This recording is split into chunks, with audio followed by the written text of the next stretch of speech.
चलिए मंगलाचरण करते हैं। तिहुवण तिलयम देवम वंदिता तिहुवणिंद परिपूज्यम वोच्छम अणुपेहाओ भवीय जनानंद जननीयो। बोलिए श्री 1008 शांतिनाथ भगवान की जय। आचार्य श्री कुमार स्वामी की जय। आचार्य गुरुवर विद्यासागर समय सागर जी महाराज की जय। मुनि पुंगव श्री 108 सुधा सागर जी महाराज की जय। हम सभी बड़े ही सौभाग्यशाली हैं जो हमें आचार्य कुमार स्वामी के महान ग्रंथ कत्तिगेयानुपेक्षा कार्तिकेयानुप्रेक्षा के अध्ययन का अवसर मिल रहा है। पहली भावना अनित्य भावना चल रही है। ग्रंथ का प्रारंभ ही हुआ है और हमें इतनी महत्वपूर्ण गाथाएं प्राप्त होने लगी हैं। आज की दो गाथाएं क्रमशः गाथा क्रमांक 12 और 13 लक्ष्मी के साथ हमें क्या करना चाहिए ये बता रही हैं। बहुत महत्वपूर्ण है और यदि हमने इन गाथाओं को आत्मसात कर लिया तो निश्चित रूप से हम संसार से छूट पाएंगे। चलिए प्रारंभ करते हैं। गाथा क्रमांक 12 उच्चारण। ता ता भुंजिज्जौ आधा ज पूरा ज भुंजिज्जौ भुंजिज्जौ। लच्छी आधा च छ लच्छी लच्छी। दिज्जौ आधा ज पूरा ज दिज्जौ दिज्जौ। दाणे दाणे। दया दया पहाणेण दया पहाणेण। जा जा जल तरंग चवला जल तरंग चवला जल तरंग चवला। दो दो तिरणी आधणा पुराणा तिरणी तिरणी। दिणाई दिणाई। चिट्ठेई आधा टाठ चिट्ठेई। ता भुंजिज्जौ लच्छी ता भुंजिज्जौ लच्छी। दिज्जौ दाणे दया पहाणेण दिज्जौ दाणे दया पहाणेण। जा जल तरंग चवला जा जल तरंग चवला। दो तिरणी दिणाई चिट्ठेई दो तिरणी दिणाई चिट्ठेई। ऐसी गाथा आपने कभी शायद ही देखी हो। लच्छी लच्छी शब्द लक्ष्मी का वाचक। यह शब्द लच्छी लक्ष्मी धन संपत्ति। कैसी धन संपत्ति है? नीचे वाली लाइन। जा ऊपर वाली लाइन। ता जा यानी जो और ता यानी वह लच्छी वह लक्ष्मी। जा जो लक्ष्मी ऐसी है ता वह लक्ष्मी। पहले जो को देख लेते हैं। जा जो लच्छी लक्ष्मी जो लक्ष्मी। जल तरंग चवला जल की तरंग के समान। चवला चपल है। जल की तरंग तरंग का मतलब है लहर। पानी में जैसे लहर उठती है और फिर नीचे हो जाती है, ऊपर होती है नीचे हो जाती है। जल तरंग चवला जल की तरंग के समान चवला चपल, जल की तरंग के समान चपल, जल की तरंग के समान चपल, जल की तरंग के समान चंचल। अभी है, अभी नहीं है। तरंग उठी, गिरी, गायब हो गई। जल तरंग चवला, लक्ष्मी धन संपत्ति जल की तरंग के समान, लहर के समान है। कभी लहर उठी, बहुत धन आ गया और तुरंत ही लहर शांत हो गई, पूरा धन चला गया। चवला, चपल है, चंचल है लक्ष्मी। आगे, दो तिरणी दिणाई चिट्ठेई। ये तो बड़ा मुश्किल है मानना। ये जो लक्ष्मी है, दो, तिरणी तीन, दिणाई दिन, दो या तीन दिन, चिट्ठेई ठहरती है, चिट्ठेई ठहरती है, टिकती है। कितने दिन टिकती है लक्ष्मी? दो तिरणी दिणाई, 2-3 दिन। एक साल 2 साल भी नहीं, 2-3 दिन। 1 महीने 2 महीने भी नहीं, 2-3 दिन। 1 हफ्ते 2 हफ्ते भी नहीं, 2-3 दिन ही चिट्ठी ठहरती है। लक्ष्मी ऐसी है जो सिर्फ 2-3 दिन ही ठहरती है और इसके बाद चली जाती है पता नहीं कहाँ। 2 तिरणी दिणाई, 2 तिरणी 2-3 दिणाई दिन। हम ये बात स्वीकार ही नहीं कर पाते। हमें तो ऐसा लगता है कि ये ज़िंदगी भर रहने वाली धन संपत्ति है। अगर हम ये सोचें कि ये धन संपत्ति तो सिर्फ 2-3 दिन ही टिकती है, तो फिर इसके पीछे हम भागेंगे ही नहीं।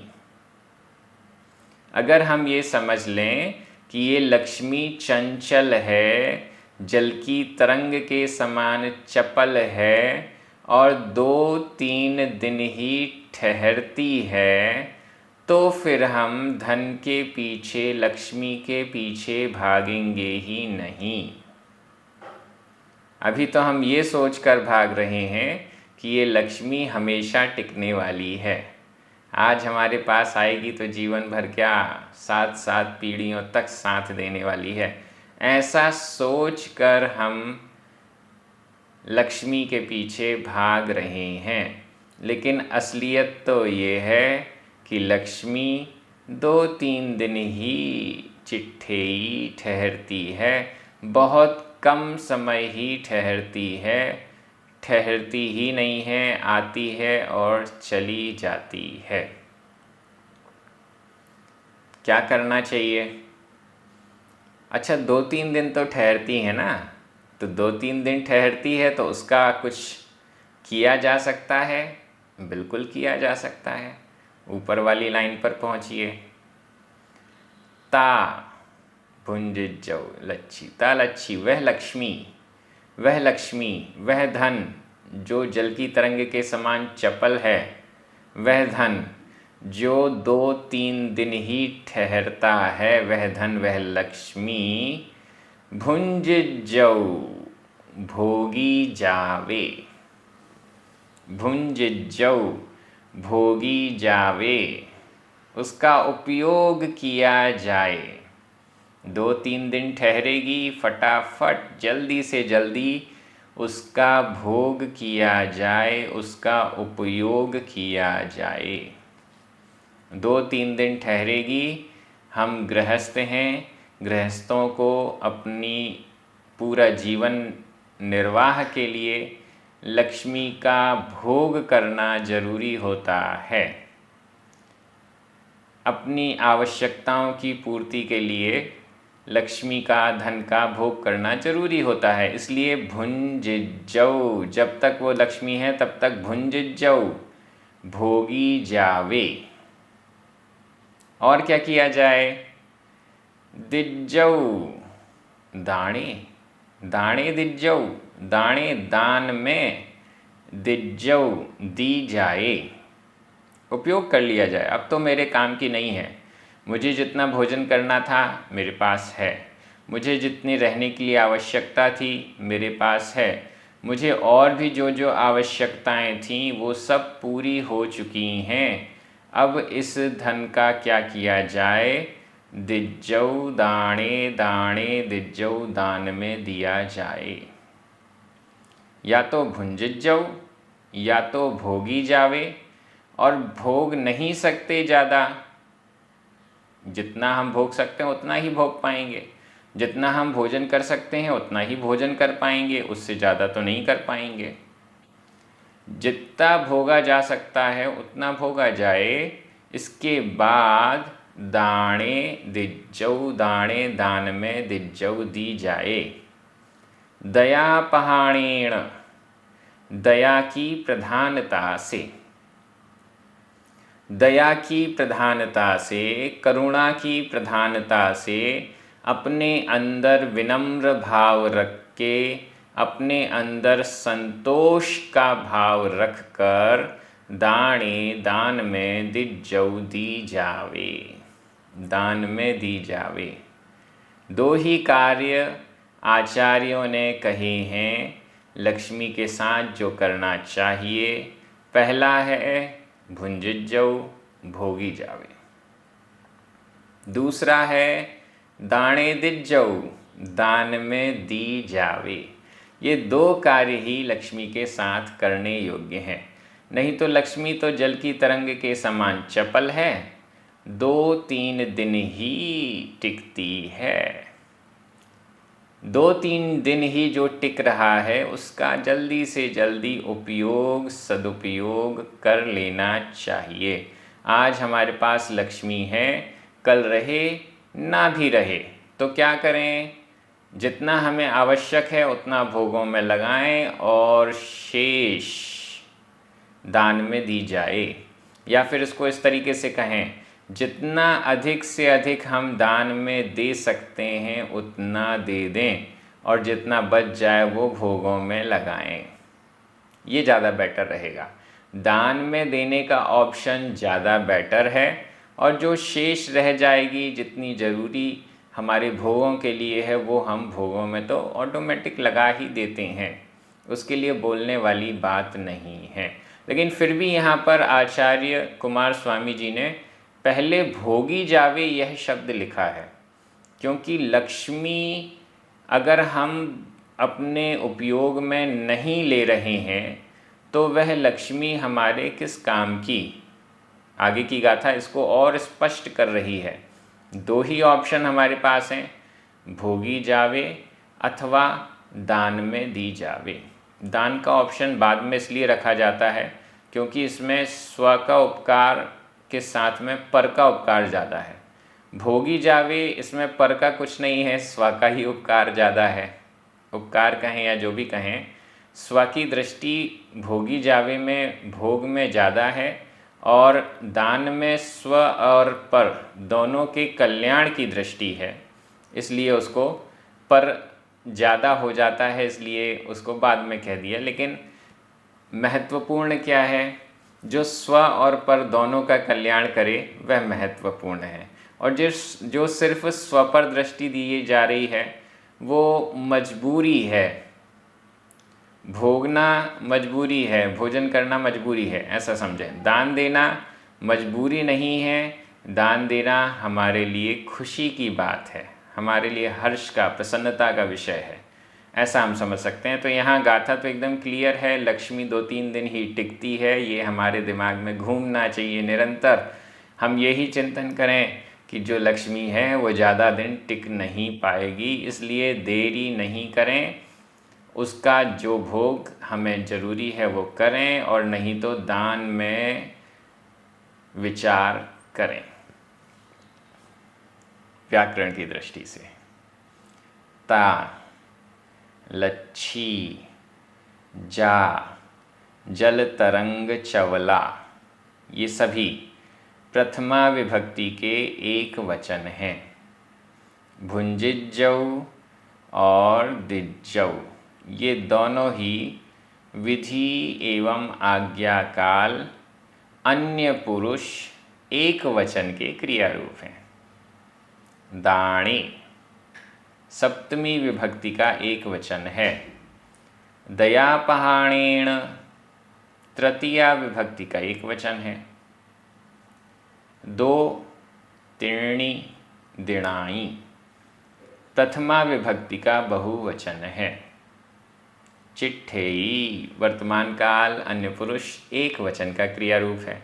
मैं हिंदी अर्थ कर रहा हूँ, आपकी नज़र प्राकृत शब्दों पर जानी चाहिए।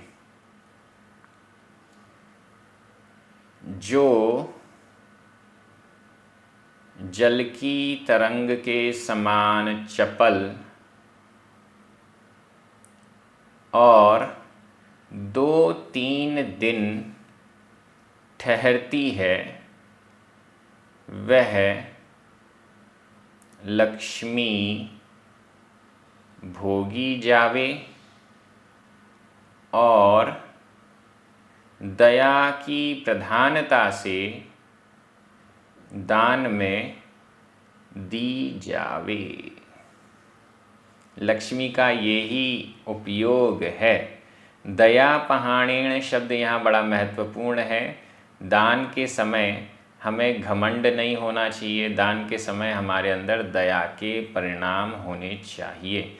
मेरे काम की तो नहीं है यह लक्ष्मी, लेकिन इससे अगर किसी का भला हो रहा है, इसके द्वारा कुछ अच्छा काम हो सकता है, तो बहुत अच्छा है, इसलिए दान में दी जावे।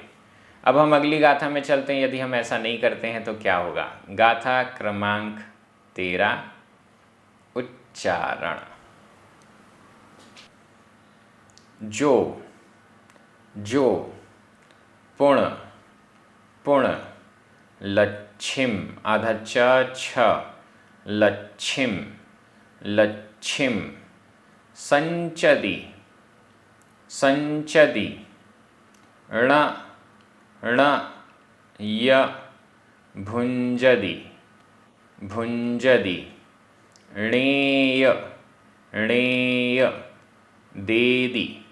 देदि पत्तेषु आधता पूराता पत्तेषु सो अप्पाणम आधपा पूरपा अप्पाणम वंचदि मणुयत्तम आधता पूरता मणुयत्तम णिफलम आधपा फ णिफलम तस्स आधा पुरसा तस्स। जो पुणलच्छिम संचदि णय भुंजदि णेय देदि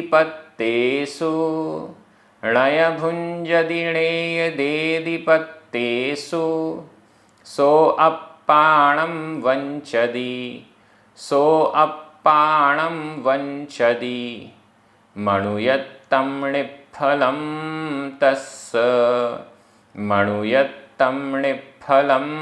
तस्स। जो पुण लच्छिम जो पुण और जो व्यक्ति, ऊपर जो नीचे सो वह व्यक्ति। जो व्यक्ति, पहले जो को देखना जरूरी है।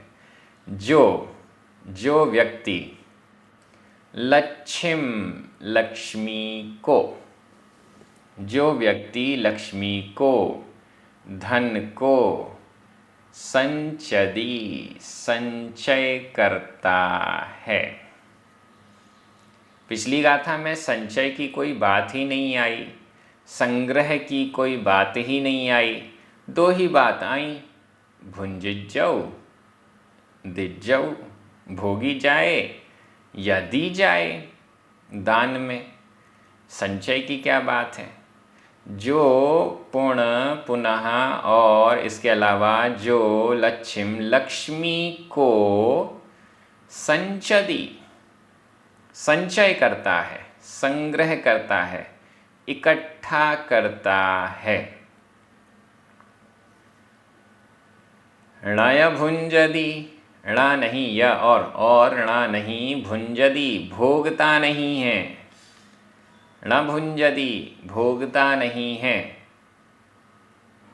णेय देदि पत्तेषु, णेय नहीं, देदी देता है, पत्तेषु पात्रों में, पात्रों में नहीं देता है। पिछली वाली गाथा को नहीं मानता है, ना भोगता है और ना ही पात्रों में देता है। तो क्या करता है? सिर्फ संचदी, संचय करता है, रखता जाता है, रखता जाता है, अकाउंट में भरता जाता है, अपने घर में तिजोरी में रखता जाता है। पहले तो उस लक्ष्मी को ज़मीन में ही गाड़ दिया जाता था, सेफ करने की दृष्टि से, अपने ही घर में या अपने घर के आसपास या कहीं पर भी ज़मीन में गाड़ दिया जाता था, जिससे कि चोर चोरी ना कर सकें। और फिर क्या होता था? कुछ नहीं होता था, किसी को बताए भी नहीं और चले गए। वो धन संपत्ति ना तो जीवन में सामने वाले ने काम में ली, ना ही उसका परिवार काम में ले पा रहा है, वो बस कहीं पर छुपी हुई रखी है, मिट्टी में, धरती पर। ऐसा हो जाता था। आजकल ऐसा ना भी हो तो भी लोग रखे रहते हैं और उसमें चोरी हो जाती है। गवर्नमेंट आती है, छापा पड़ता है, पूरा ले जाती है गवर्नमेंट। या कुछ और बैंक में भी होता है, तो आजकल तो बैंक भी सुरक्षित नहीं है, अकाउंट भी सुरक्षित नहीं है, वहाँ पर भी फ्रॉड हो जाते हैं। और वहाँ से भी जो आजकल नए नए फ्रॉड के केसेस चल रहे हैं, उसमें चली जाती है वो संपत्ति। अगर कोई संचय करता है तो नुकसान में ही रहता है। हाँ, उस धन संपत्ति को हम भोगों में लगा रहे हैं, उस धन संपत्ति को हम दान में दे रहे हैं, तो देते रहें, भोगों में लगाते रहें, और साथ ही साथ थोड़ी बहुत वो संचय में भी आ जाती है तो कोई बात नहीं। दे भी रहे हैं, भोगों में लगा भी रहे हैं, थोड़ी बहुत इकट्ठी होती जा रही है उस चक्कर में, तो कोई बात नहीं। लेकिन सिर्फ इकट्ठी ही करें, न भुंजदी, न भोग करता है, ने देदी पत्तेसु, और ना ही पात्रों में देता है, ना ही दान करता है, तो वह क्या कर रहा है? हाँ, ये जानना जरूरी है। अगर वह भोग नहीं कर रहा है, दान नहीं करता है और केवल संचय करता है जो व्यक्ति, वह क्या कर रहा है? सो वह अप्पाणम वंचदी, अप्पाणम स्वयं को, खुद को, वंचदी वंचना कर रहा है, खुद को ही ठग रहा है। ध्यान से देख लीजिए, वंचदी वंचना कर रहा है, ठग रहा है। लक्ष्मी को जो सिर्फ इकट्ठा कर रहा है, वो स्वयं को ही ठग रहा है। अपने जीवन में उसका उपयोग नहीं कर पाया, संचय करके चला गया, इकट्ठा करके चला गया। अब मरण करके वो उसी जगह पर सर्प बनेगा और उसी लक्ष्मी की रक्षा करने में फिर से अपना जीवन लगा देगा। ठग रहा है, स्वयं को ठग रहा है, किसी दूसरे को नहीं, स्वयं को ही ठग रहा है, जो केवल लक्ष्मी का ही संचय कर रहा है। ठग क्यों रहा है? कि वो जिसका संचय कर रहा है वो 2-3 दिन से ज़्यादा तो टिक नहीं पाएगी और फिर भी उसके पीछे पागल हो रहा है। गजब की ये गाथाएं हैं, इनको अच्छे से पढ़ लिया तो हमारा धन के प्रति जो व्यामोह है वो समाप्त हो जाएगा। गृहस्थ हैं, हमारे पास धन आता ही है, लेकिन हम उसका क्या करें? भुंजिज्जौ दिज्जौ दाणे, ये 2 ही काम किए जाने चाहिए।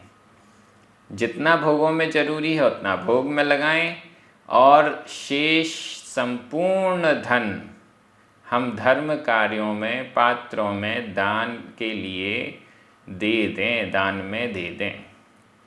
पत्तेसु कहा है, पात्रों में देने की बात है, कुपात्रों में या अपात्रों में देने की बात नहीं है। हमारे यहाँ 3 पात्र कहे गए हैं, उत्तम पात्र, मध्यम पात्र और जघन्य पात्र।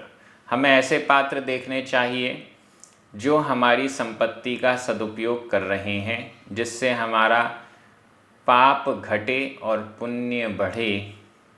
ऐसा कार्य में हमें देना चाहिए, धर्म क्षेत्र में देना चाहिए, पात्रों में देना चाहिए। जो ऐसा नहीं कर रहा है, मात्र लक्ष्मी को संचय कर रहा है, वह अपाणम स्वयं को वंचदी, धोखा दे रहा है, ठग रहा है।